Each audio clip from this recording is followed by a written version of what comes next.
Is gnó teili I pingu na ngáil an ghilteach lochanúr, ach bhfuil burt fan trío ága a chuir tarde áitiúil ar fáil don mhór.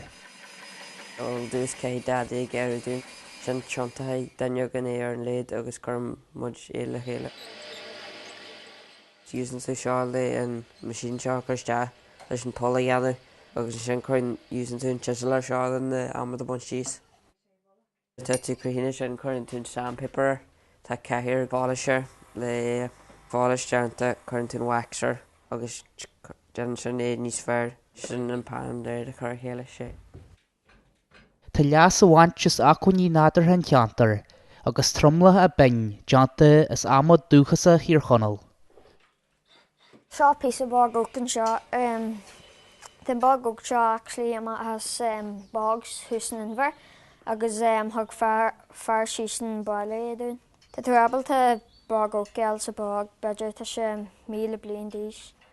Is mai lamse an amad seama tá sin tá bog hanig aniam an village seama has cos a marla an tanim seana the lake of the yew tree agus an gaelic and sin lochanúr. Hannig sin sin rilí go ceann mar goáin rih jeú na bliana jaabhíil san déithinn sin chur cara dún chur sé sin siomh ar línar fáildífa chuir sé deanhfuil a siopaí mai le clí agus aitiní ag sa leile agus bhí hanan breáí iad láúiste.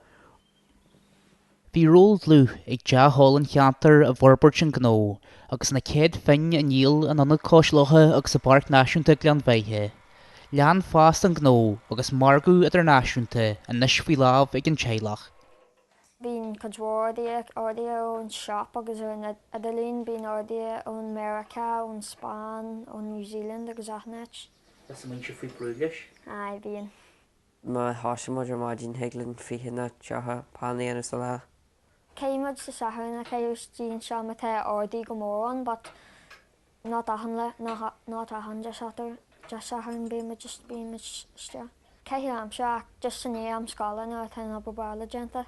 Is bhile an anreacht mar tá sé ceithir am sem agus bín ballú deas is chuid na hamar. Céidim ghil fan mhór áthúnar tan taliggus na sécinní teaiste Tá sin na gáitiú ach sin ráite tá dheagas ar cuiigblionteag le deabhlinteag í hé ghil se go má a han lá tuis de cúla éirí seo cheanar srodí mar sin. Tá hés marí inta brada leis tú.